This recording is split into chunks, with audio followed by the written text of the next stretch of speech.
We are back in the kitchen now with executive chef Matthew Taylor. He's the new executive chef over at Gertrude's restaurant located inside the Desert Botanical Garden, and we are making chilled soups today. We were just talking because if you've been to the Desert Botanical Garden, you may not have known there's a restaurant right there on the property. Yeah, the restaurant's about 18 months old.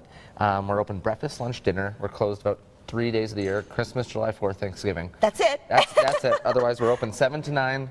362 days a year. I love that. And yeah, you know, one thing we were talking about, people always ask, do you have to pay admittance fee to the garden to come to the restaurant? Not the case. Just tell them you're coming to Gertrude's and they'll wave you on in. They'll wave you on in. And once you get to Gertrude's, something tells me you're going to go back out and get a ticket to see the garden because it is stunning. Absolutely. What an amazing backdrop that you all have. It's gorgeous. And the beautiful part about this restaurant is it's from the garden to the table. That's kind of the philosophy. It is. Correct. It is. It. Like the herbs, you know, we have herbs coming off the patio in our garden right now. We have stuff in beds that are been seeded, and they'll start popping up: melons, cucumbers, radishes.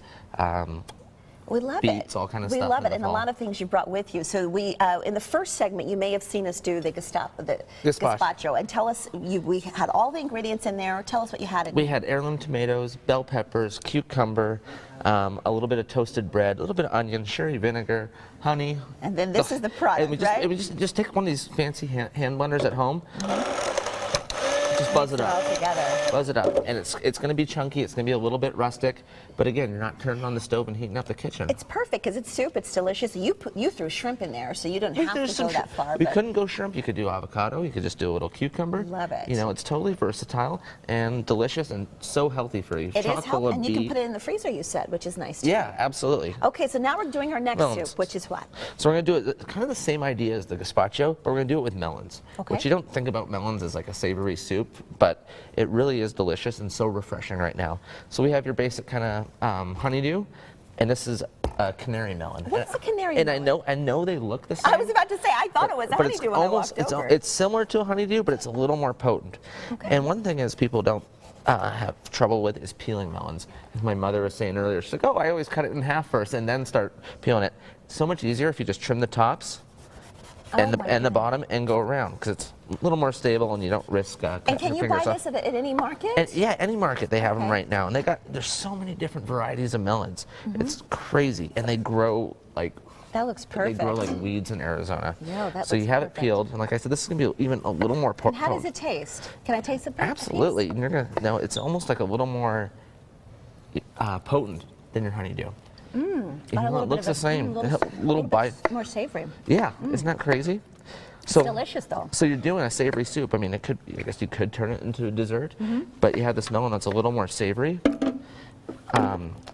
Makes it a great chunks appetizer. again, kind of like you did the first one. Yeah, yeah. So it's not anything fancy. It's not this fancy knife work that you know. And then the same philosophy with the honeydew then. Yeah, absolutely. Okay. And again, we're going to use a little bit of onion when we throw it together, you know, you pour some in there? Yeah, that'd be awesome. Okay. If you don't mind your hands smelling like onion. No, that's okay. All right. That's okay. So we're going to continue to cut this up, and you know, you heard Chef talk about his mom. His mom is sitting right over there. Yeah. We're going to show her, and she's visiting from Canada, right? Yeah, my mom, and my brother from Calgary, Alberta. Hi, Mom. And you're always learning from your son, right? It's nice to have an executive chef in the family. She's taught me a lot too, and the brother's standing up right behind her. So, oh my goodness. And we have Bitsy from Gertrude's here too. So, thank you guys for being here. You have the recipe on SonoraLiving.com. We're going to finish putting this.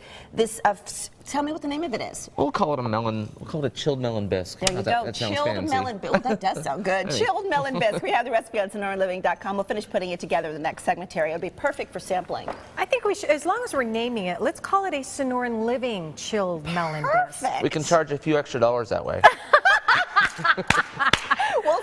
We'll sign the menu and can give you at least 50 cents. Yeah. So much for the special offers on this show, right? Wow. All right.